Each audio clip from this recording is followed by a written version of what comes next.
The morning sun cast long shadows across the tarmac at Mehrabad International Airport in Tehran, as Captain Reza Hosseini completed his pre-flight inspection of the Boeing 727. The aircraft, bearing the colors of Iran Air, had seen better days, but it was still airworthy and ready for what should have been a routine cargo flight to Istanbul.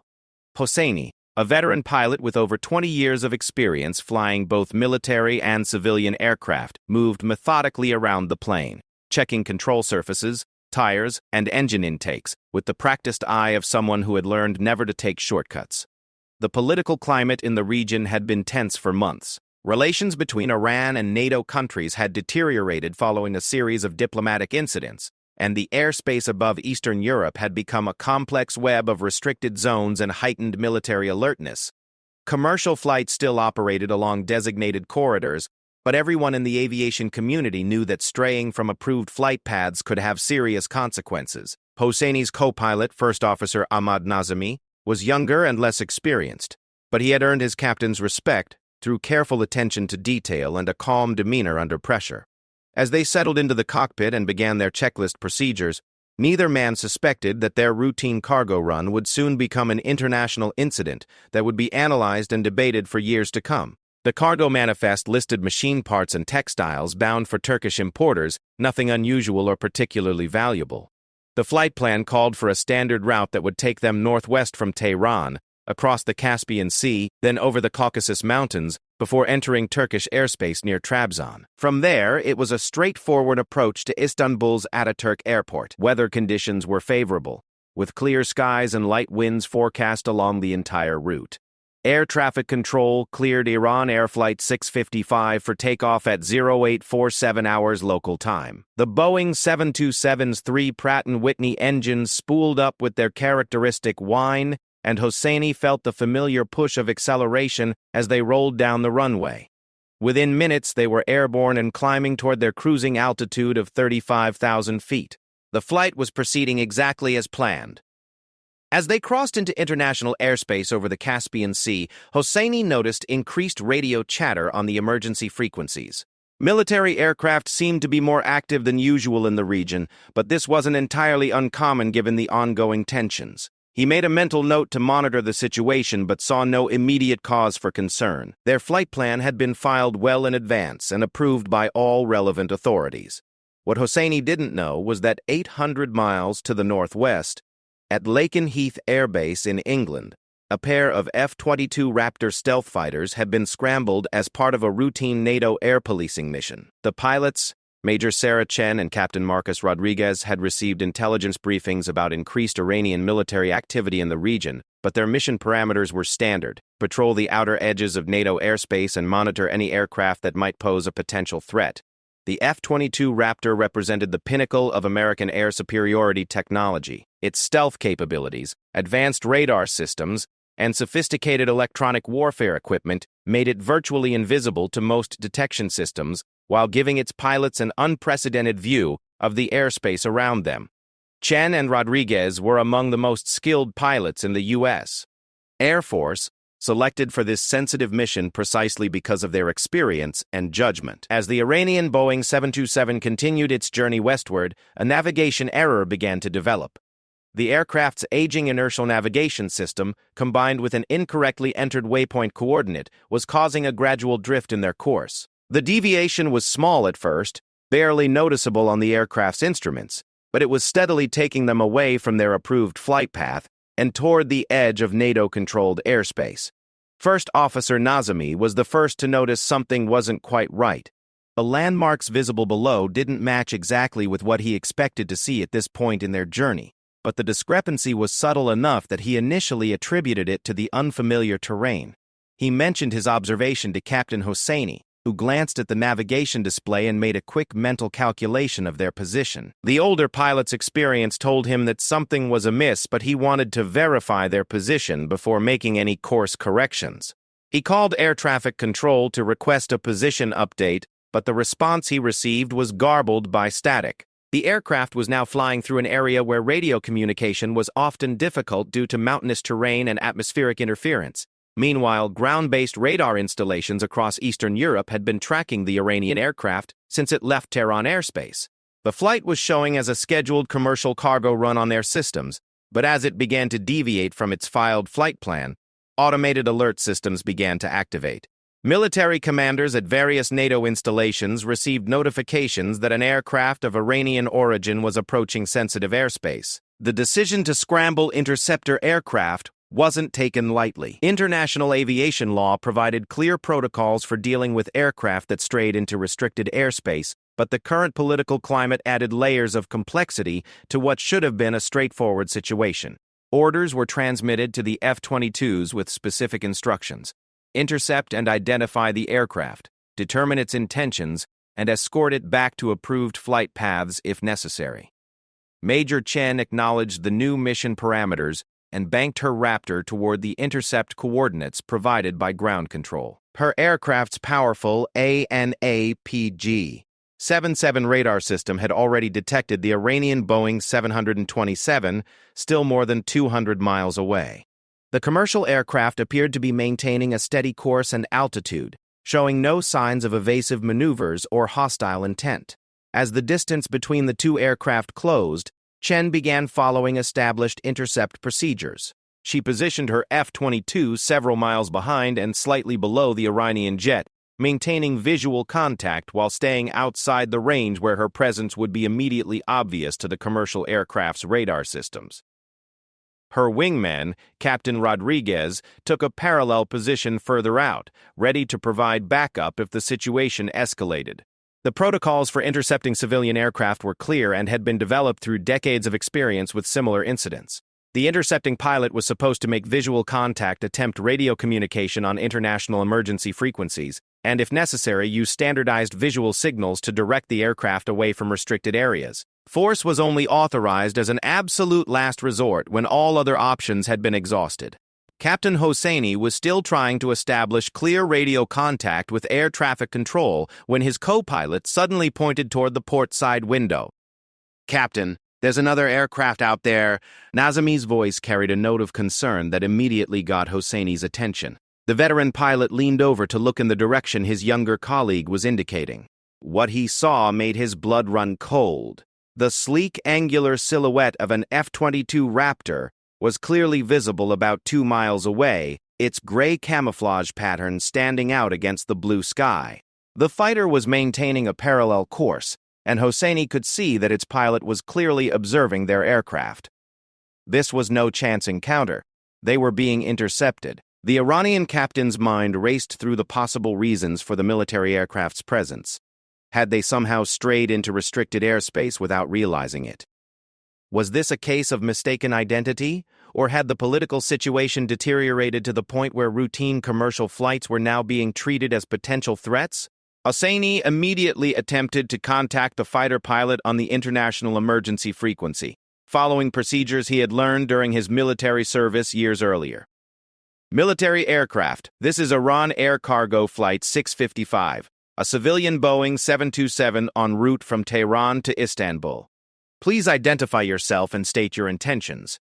His transmission was clear and professional, designed to diffuse any potential misunderstanding. Major Chen heard the call and prepared to respond, but as she reached for her radio transmit switch, she noticed something that changed everything. Her aircraft's sophisticated electronic warfare systems had detected what appeared to be radar emissions from the Iranian jet that didn't match the signature of standard civilian navigation equipment. The signal suggested the presence of military-grade electronics aboard the commercial aircraft. This detection triggered a cascade of alerts in the F-22's cockpit. Chen's training kicked in as she processed the implications of what her systems were telling her. Either the Iranian aircraft was carrying military equipment in addition to its declared civilian cargo, or it was something other than the routine commercial flight it appeared to be. Protocol dictated that she immediately report this development to ground control while maintaining her intercept position. The situation was rapidly evolving from a standard navigation error correction into something far more complex and potentially dangerous. Unknown to both pilots, intelligence agencies on both sides had been monitoring increasing activity in the region, and the appearance of what seemed to be a civilian aircraft with military electronics capabilities set off alarm bells at the highest levels of military command. As Major Chen transmitted her situation report to ground control, Captain Hosseini continued his attempts to establish communication with the intercepting aircraft. The lack of response from the F-22 pilot was beginning to concern him, as international protocols called for clear communication between intercepting military aircraft and civilian flights. He began to suspect that this was more than a routine airspace violation correction. The Boeing 727's navigation systems finally provided an accurate position fix, and what Hosseini saw on his instruments confirmed his worst fears. They had indeed strayed from their approved flight path and were now approaching the edge of NATO-controlled airspace. The navigation error that had started as a minor deviation had become a major international incident.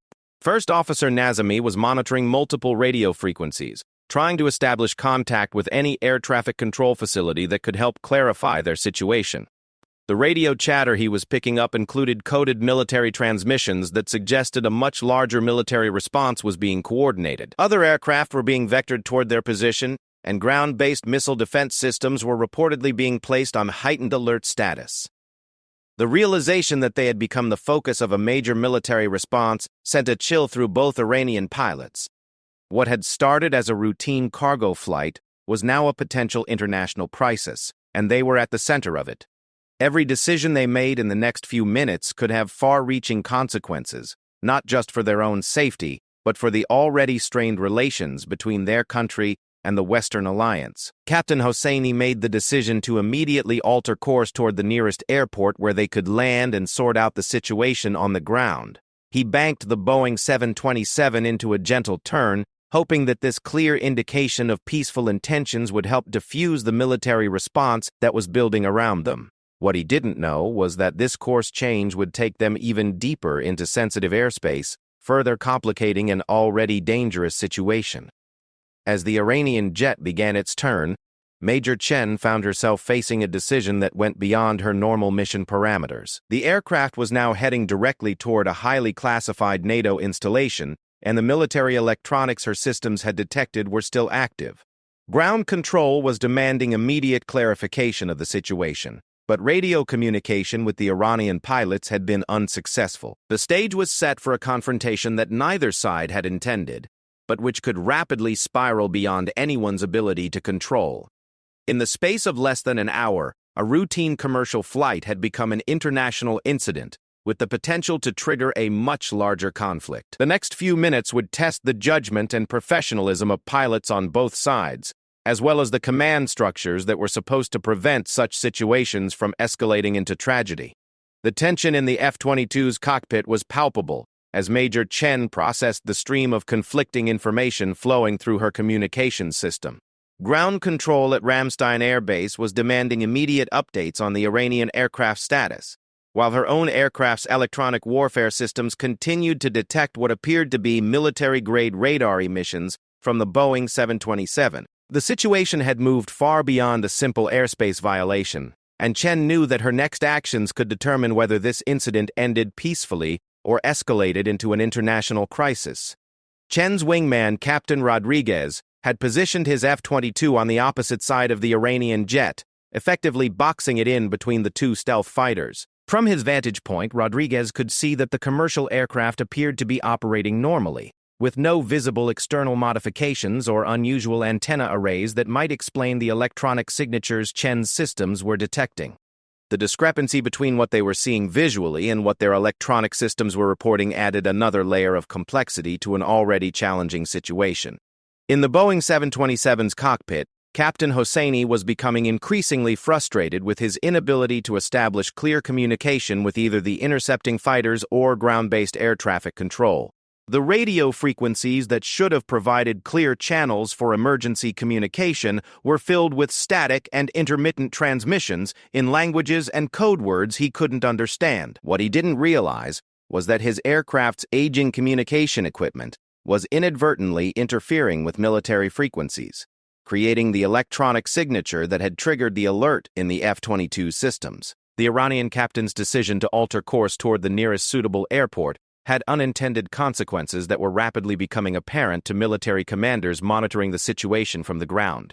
The new heading would take the Boeing 727 directly over a NATO radar installation that housed some of the alliance's most sensitive early warning equipment. Intelligence analysts who had been watching the incident develop suddenly found themselves dealing with what appeared to be a direct threat to critical military infrastructure. At the Pentagon, senior officials were awakened from sleep as duty officers briefed them on the developing situation. The timing could not have been worse, coming just weeks after a series of diplomatic incidents that had already strained relations between the United States and Iran. Military planners who had spent months trying to prevent exactly this type of escalation now found themselves managing a crisis that threatened to spiral beyond anyone's control.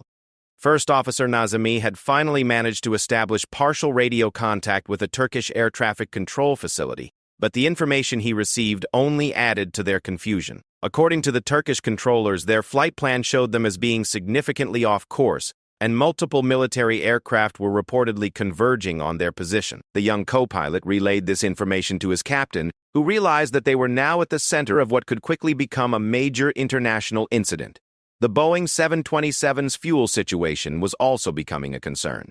The navigation error had taken them away from their planned route, adding both distance and time to their journey. Hosseini quickly calculated their remaining fuel reserves and realized that they had perhaps 2 hours of flight time remaining before they would be forced to land regardless of the political situation surrounding them.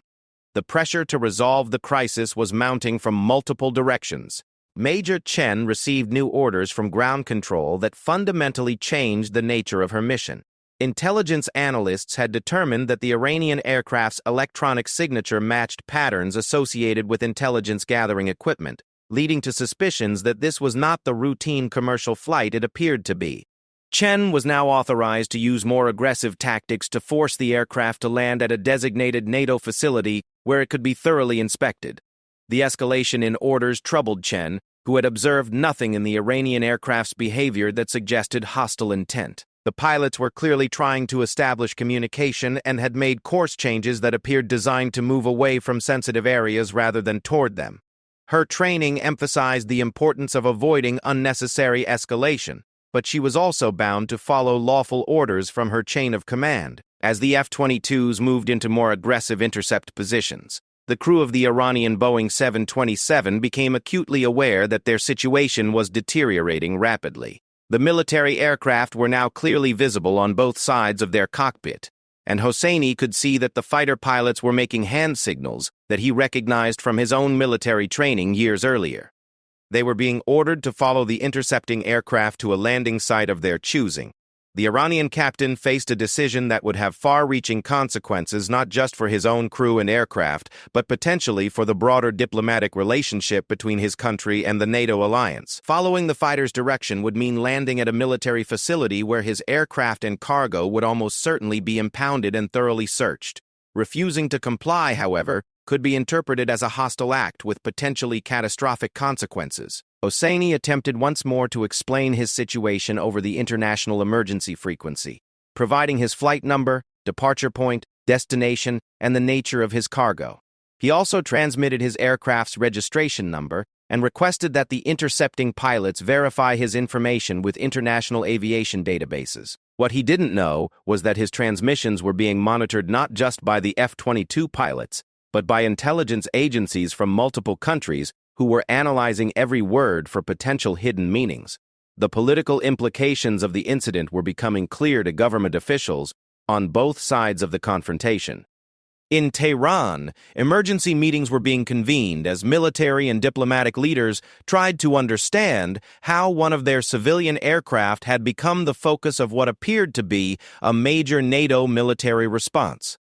Initial investigations suggested that a navigation error was responsible, but the Iranian government was also considering the possibility that this was a deliberate provocation designed to test their response capabilities. In Washington, similar emergency consultations were taking place as senior officials tried to balance the need for national security with the desire to avoid an unnecessary escalation with Iran. The intelligence indicating possible military equipment aboard the civilian aircraft was concerning, but officials were also aware that electronic interference could create false signatures that might be misinterpreted by automated systems. Captain Rodriguez, flying the second F-22, had been monitoring international news frequencies and was disturbed to learn that the incident was already being reported by media outlets in several countries. Somehow, information about the intercept had leaked to journalists, who were describing it as everything from a routine navigation error to a potential intelligence-gathering mission gone wrong. The presence of media attention added another layer of pressure to resolve the situation quickly and peacefully. The Boeing 727's aging autopilot system chose this critical moment to develop a minor malfunction that required manual flight control inputs to maintain course and altitude.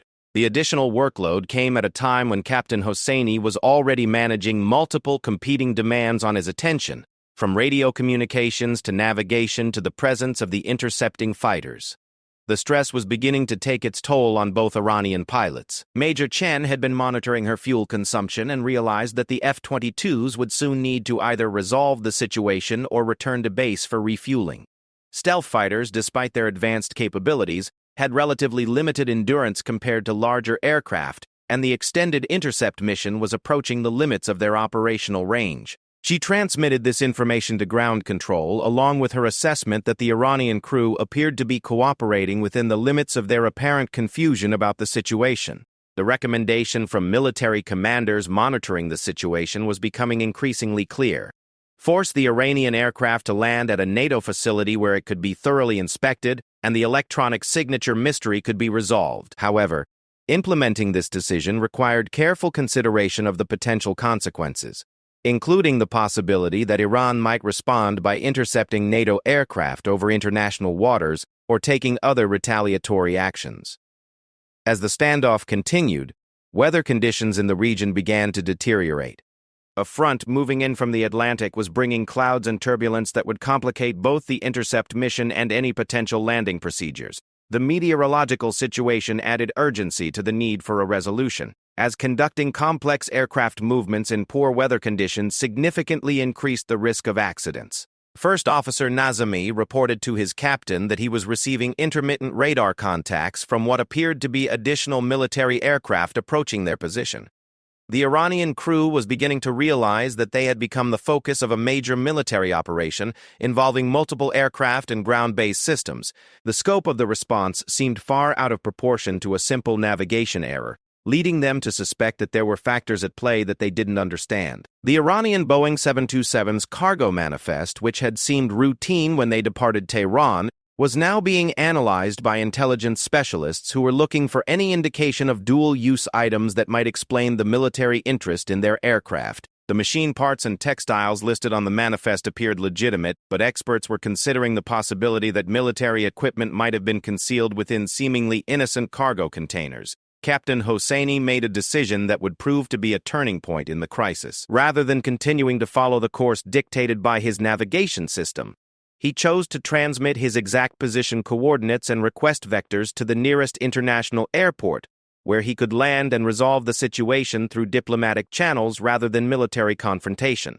This action demonstrated clear, peaceful intent, but also moved the aircraft into an even more sensitive area of airspace. The transmission of position coordinates by the Iranian pilot was immediately analyzed by ground-based intelligence systems that compared the aircraft's stated location with radar tracking data. The analysis revealed a discrepancy that raised new questions about either the accuracy of the aircraft's navigation systems or the truthfulness of the crew's communications. This discrepancy was immediately reported to senior military commanders who were monitoring the situation. Major Chen received updated orders that reflected the changing assessment of the threat level. The new instructions were more specific about the procedures she was authorized to use to compel the Iranian aircraft to comply with landing directives, including the use of warning shots if necessary. The escalation in authorized force levels reflected the growing concern among NATO commanders about the true nature of the Iranian aircraft's mission. The psychological pressure on all the aircrew involved in the incident was mounting, as the situation continued without clear resolution. For the Iranian pilots, the stress of being surrounded by military aircraft while dealing with navigation problems and communication difficulties was becoming overwhelming. For the F-22 pilots, the responsibility of making split-second decisions that could have international consequences was equally challenging. As the crisis entered its second hour, fuel considerations were becoming critical for all aircraft involved. The Iranian Boeing 727 had enough fuel to reach several potential landing sites, But the F-22s were approaching the point where they would need to either resolve the situation or hand off the intercept mission to other aircraft. The logistics of maintaining continuous military pressure on the Iranian aircraft while managing fuel requirements added complexity to an already difficult situation. The incident had now attracted the attention of international aviation organizations, who were monitoring the situation and preparing to investigate any violations of international law or aviation protocols that might occur. The presence of international oversight added another dimension to the decision-making process, as military commanders had to consider not just the immediate security implications of their actions, but also the long-term consequences for international aviation law and diplomatic relations. Unknown to the participants in the unfolding drama, intelligence agencies from several countries were using the incident as an opportunity to test their crisis response procedures and intelligence-gathering capabilities. The real-time nature of the situation provided valuable insights into how quickly information could be collected and analyzed, and how effectively different government agencies could coordinate their responses to unexpected international incidents. The stage was now set for the climactic phase of the crisis, as fuel limitations, weather deterioration, and political pressure combined to force rapid decisions from all parties involved. The next actions taken by the Iranian pilots and their NATO interceptors would determine whether the incident ended peacefully or escalated into a much more serious international confrontation, with potentially lasting consequences for regional stability. The deteriorating weather conditions forced Major Chen to make increasingly difficult decisions about maintaining the intercept while ensuring the safety of all aircraft involved. Thick clouds were beginning to obscure visual contact between the fighters and the Iranian Boeing 727, while turbulence made precise formation flying more challenging. The F-22's advanced radar systems could track the commercial aircraft through the weather, but the psychological impact of losing visual contact added stress to an already tense situation. Captain Hosseini was struggling with multiple system failures that seemed to be cascading through his aging Boeing 727. The navigation system that had caused their initial course deviation was now displaying obviously erroneous readings, forcing him to rely on backup instruments and dead reckoning to maintain their heading. The communication radios were experiencing intermittent problems that made it difficult to maintain contact with air traffic control or the intercepting fighters. Most concerning of all, warning lights were indicating possible problems with one of their engines. The engine problem was not immediately critical, but it added urgency to the need to land the aircraft as soon as possible. First Officer Nazemi was working through emergency checklists while monitoring engine parameters that were slowly drifting outside normal ranges. The additional workload came at exactly the wrong time, as both pilots were already managing the stress of the military intercept and the navigation difficulties that had created the crisis in the first place. Major Chen's wingman, Captain Rodriguez, reported that he was detecting additional radar contacts approaching from the east. Intelligence reports had suggested the possibility that Iranian military aircraft might be scrambled in response to the intercept of their civilian aircraft, and the new contacts appeared to confirm those fears. The situation was evolving from a bilateral incident into a potential multinational confrontation involving military forces from multiple countries. The approaching aircraft were identified as Iranian F-14 Tomcats, vintage American-built fighters that Iran had acquired before the 1970 revolution and somehow managed to keep operational despite decades of international sanctions. The F-14s were still formidable interceptors, and their presence dramatically changed the tactical situation facing the NATO pilots. What had begun as a routine intercept of a civilian aircraft was now a potential air-to-air confrontation between military forces. Ground controllers at various NATO installations were coordinating responses that went far beyond the original scope of the incident. Additional fighter aircraft were being scrambled from bases across Europe. Early warning systems were being activated, and diplomatic channels were being used to communicate directly with Iranian authorities in an attempt to prevent further escalation. The crisis was rapidly approaching a point where a single mistake or misunderstanding could trigger a much larger conflict. In the Iranian Boeing 727's cockpit, Captain Hosseini could see the approaching F-14s on his radar display and immediately understood the implications. His country's Air Force was responding to what they undoubtedly perceived as an aggressive act against a civilian aircraft. While part of him was relieved to see potential rescue approaching, he also realized that the presence of Iranian military aircraft would greatly complicate efforts to resolve the situation peacefully. The Iranian captain made a decision that demonstrated both courage and wisdom under extreme pressure. Using the clearest radio frequency available to him, he transmitted an urgent message to both the NATO fighters and his own country's approaching interceptors, explaining that his aircraft had experienced navigation problems and emphasizing that he wanted to resolve the situation without any military confrontation. His transmission was heard by pilots on both sides and helped prevent an immediate escalation when the two groups of military aircraft first made visual contact. The weather front that had been approaching finally reached the area where the incident was unfolding, bringing with it not just clouds and turbulence, but also electrical activity that interfered with radio communications and radar systems. Lightning strikes created temporary interference patterns that made it difficult for all the aircraft to maintain accurate situational awareness. The deteriorating conditions forced all pilots to rely more heavily on their instruments and less on visual confirmation of other aircraft positions. Major Chen found herself in command of what was rapidly becoming a complex multinational aerial encounter involving civilian and military aircraft from different countries operating under different rules of engagement. Her training had prepared her for many situations, but the combination of mechanical problems on the civilian aircraft, approaching weather, and the presence of Iranian military aircraft created a scenario that required improvisation and careful judgment. The F-14 pilots were operating under orders to protect the Iranian civilian aircraft and ensure its safe passage to a suitable airport, but they were also aware that aggressive actions could trigger a much larger military response from NATO forces. The lead Iranian military pilot, Colonel Hassan Bagheri, was a veteran of the Iran-Iraq War, who had learned hard lessons about the importance of avoiding unnecessary escalation in tense situations. Communication between the opposing groups of military aircraft was established through international emergency frequencies, with both sides acknowledging the presence of the other and expressing their intent to avoid any hostile actions. The professional tone of these communications helped reduce the immediate risk of a shooting incident, but the fundamental disagreement about where the Iranian civilian aircraft should land remained unresolved. Captain Hosseini's engine problems were getting worse, with oil pressure dropping and operating temperatures rising beyond acceptable limits. The Boeing 727 could continue flying on two engines, but the margin of safety was significantly reduced, and the risk of a complete engine failure was increasing with each passing minute.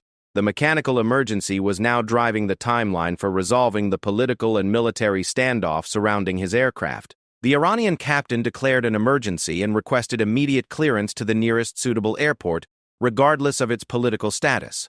This declaration changed the legal framework governing the situation, as international aviation law provided clear protections for aircraft experiencing genuine emergencies. The emergency declaration was acknowledged by air traffic controllers from multiple countries and began a process of coordinating a safe landing despite the ongoing military tensions.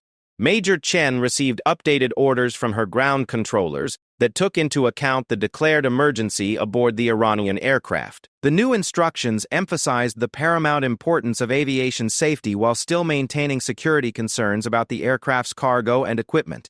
She was directed to provide assistance to the emergency aircraft while continuing to monitor for any signs of hostile intent or deception. The nearest suitable airport was a joint-use facility that served both civilian and military aircraft, located in a NATO country but with established procedures for handling aircraft from non-allied nations. The airport's emergency response teams were activated, and diplomatic notifications were sent to Iranian authorities to inform them of the situation and invite their participation in resolving the incident peacefully. As the various aircraft began coordinating their approach to the emergency landing site, the complexity of managing multiple nationalities and aircraft types became apparent. Air traffic controllers had to separate the Iranian civilian aircraft, the NATO interceptors, and the Iranian military escort, while ensuring that emergency procedures took precedence over military considerations. The professionalism of all the aircrew involved was crucial in preventing the situation from deteriorating further. The Boeing 727's failing engine finally reached the point where Captain Hosseini had no choice but to shut it down completely. The aircraft was now flying on two engines, which was perfectly safe under normal circumstances, but added stress to an already challenging situation. The engine shutdown procedure created additional workload for the Iranian crew at a time when they were also dealing with approach preparations and continued coordination with the military aircraft surrounding them. Colonel Bagheri's F-14s took up positions that provided protection for the disabled civilian aircraft without appearing threatening to the NATO fighters. The Iranian military pilot demonstrated considerable skill in managing the tactical situation, maintaining his mission to protect the civilian aircraft while avoiding any actions that might be interpreted as aggressive toward the NATO forces. His decisions helped prevent the incident from escalating into a shooting war. The weather front brought not only operational challenges but also an unexpected benefit. The reduced visibility made it more difficult for media outlets to track the incident visually, providing all parties with more flexibility to resolve the situation away from public scrutiny. Intelligence agencies on all sides were grateful for the reduced media attention, as it allowed diplomatic solutions to be explored without the pressure of real-time public commentary. As the formation of aircraft approached the emergency landing airport, ground-based emergency response teams were preparing for multiple scenarios. Medical personnel were standing by in case of injuries during the emergency landing, while security forces were preparing to handle the sensitive process of inspecting an Iranian aircraft that had been involved in a major international incident. Diplomatic personnel from multiple countries were also converging on the airport to help manage the political aspects of the situation. Captain Hosseini's approach to the runway was complicated by crosswinds from the storm system and the reduced performance characteristics of his aircraft operating on 2 engines. His years of experience flying in challenging conditions proved invaluable as he managed the approach while coordinating with air traffic control and maintaining awareness of the military aircraft that were still escorting his Boeing 727. The Iranian pilot's skill was evident to all observers as he executed a professional approach under extremely difficult circumstances. The landing itself was anticlimactic compared to the drama that had preceded it.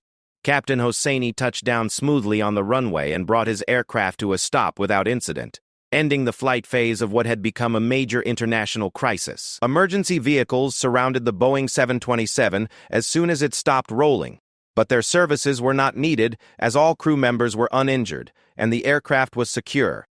Major Chen and Captain Rodriguez maintained airborne cover while the Iranian aircraft landed, then proceeded to their own base for debriefing and refueling.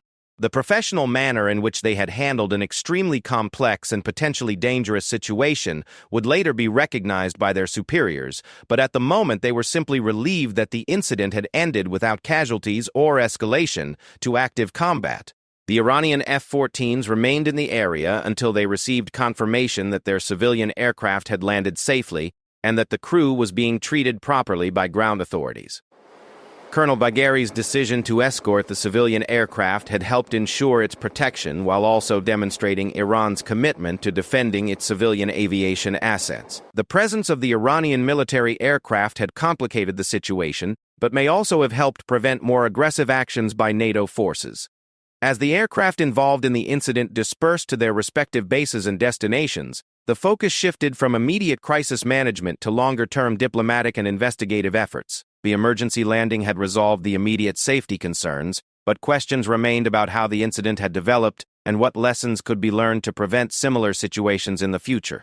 Intelligence analysts from multiple countries began the complex process of reconstructing the events that had led to the crisis, examining everything from navigation system failures to communication protocols to decision-making procedures. The incident would become a case study in how quickly routine situations can escalate into international crises, and how professional airmanship and restraint can prevent tragic outcomes. The next phase of the incident would take place on the ground, where diplomatic, intelligence, and aviation safety experts would work to understand what had happened and ensure that the Iranian crew and aircraft were treated fairly while also addressing legitimate security concerns. The transition from aerial crisis to diplomatic negotiation marked the beginning of a new chapter in what had already become a significant international incident. The aftermath of the emergency landing transformed the crisis from an aerial confrontation into a complex diplomatic and investigative challenge. Within hours of the Iranian Boeing 727's arrival at the NATO facility, representatives from multiple governments, international aviation organizations, and intelligence agencies had converged on the airport. Captain Hosseini and First Officer Nazami found themselves at the center of an international incident that none of them had anticipated when they departed Tehran that morning. The initial investigation into the aircraft's cargo and equipment began immediately, conducted by a joint team of inspectors from several NATO countries, along with observers from Iran and international aviation authorities. The process was designed to be transparent and fair, while also addressing the legitimate security concerns that had triggered the military response. What the investigators found would surprise everyone involved in the incident. The mysterious electronic signatures that had first alerted Major Chen's F-22 systems to potential military equipment aboard the Iranian aircraft were traced to a combination of sources that highlighted both the sophistication and the limitations of modern military detection systems. The primary source was indeed military-grade equipment, but not the type that anyone had suspected. Hidden among the legitimate cargo was a sophisticated jamming device that had been installed by Iranian intelligence services as a precautionary measure for flights over potentially hostile territory. The jamming equipment was designed to interfere with missile guidance systems and electronic warfare attacks, essentially a defensive system intended to protect civilian aircraft from potential military threats. However, its electronic signature closely matched that of offensive intelligence gathering equipment, explaining why NATO systems had identified it as a potential threat. The discovery highlighted the challenges of distinguishing between defensive and offensive military technology, especially when electronic signatures could be misleading. Captain Hosseini was as surprised as anyone by the discovery of the jamming equipment aboard his aircraft. Iran aircrews were not routinely informed about defensive systems that might be installed on their aircraft for security purposes, a practice designed to maintain operational security while protecting civilian crews from becoming targets. The captain's genuine confusion during the intercept had been authentic, as he truly had no knowledge of the military equipment his aircraft was carrying.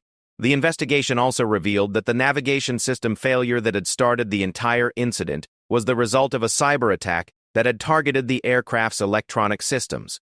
Intelligence analysts determined that the attack had been launched from an unknown source and was designed to gradually alter the aircraft's course without triggering obvious alarm systems. The sophistication of the cyber attack suggested state-level capabilities, raising questions about who might have targeted the Iranian flight and why. The cyber attack discovery transformed the incident from an unfortunate series of misunderstandings into something far more sinister.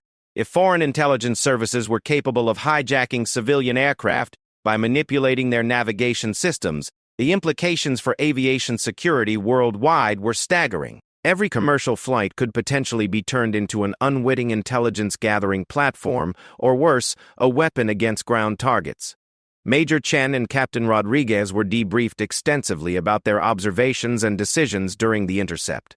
Their professional handling of an extremely complex situation was praised by their superiors, but the incident also revealed gaps in NATO's procedures for dealing with civilian aircraft that might be carrying unknown military equipment. New protocols would need to be developed to address similar situations in the future. The Iranian F-14 pilots, led by Colonel Bagheri, had landed at a different facility and were undergoing their own debriefing process. Their decision to escort the civilian aircraft had been controversial within Iranian military circles, as it had revealed capabilities and procedures that the country preferred to keep secret. However, their actions had also demonstrated Iran's commitment to protecting its civilian aviation assets and had helped prevent the incident from escalating into active combat. Diplomatic negotiations to resolve the status of the Iranian aircraft and crew began immediately, with representatives from both countries working to find a solution that would address security concerns while respecting international aviation law. The presence of the defensive jamming equipment complicated the discussions, as it clearly violated regulations regarding undeclared military equipment aboard civilian aircraft. But the circumstances of the cyber attack provided mitigating factors that had to be considered. The media response to the incident was intense but largely inaccurate, with various news outlets reporting everything from a failed intelligence mission to a deliberate provocation by Iran. The classified nature of many aspects of the investigation meant that official sources could provide only limited information, leaving journalists to speculate about details that often bore little resemblance to the actual events. The misinformation campaign highlighted the challenges of maintaining public understanding during complex international incidents. Intelligence agencies from multiple countries began investigating the source of the cyber attack that had triggered the crisis. The sophistication of the attack and its timing suggested coordination with other intelligence activities in the region, but determining the responsible party proved to be extremely difficult.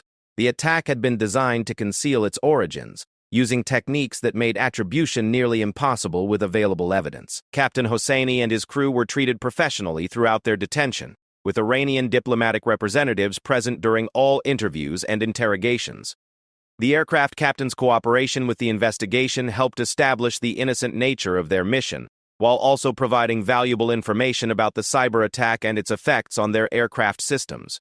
The Iranian pilot's military background and aviation expertise made him a credible witness whose testimony was taken seriously by investigators. The technical investigation into the Boeing 727 systems revealed the sophisticated nature of the cyber attack that had caused the navigation failure. The malware had been designed to gradually alter GPS coordinates and navigation calculations in a way that would not trigger obvious warning systems until the aircraft was significantly off course. The attack represented a new type of threat that aviation security experts had theorized about, but never seen implemented in practice. International aviation organizations used the incident as an opportunity to review and strengthen cybersecurity protocols for commercial aircraft. The revelation that civilian flights could be hijacked electronically without any physical access to the aircraft highlighted vulnerabilities that needed to be addressed through improved encryption, redundant navigation systems, and enhanced monitoring capabilities. The incident became a catalyst for significant changes in aviation security practices worldwide. The resolution of the immediate crisis took several weeks of careful diplomatic negotiation.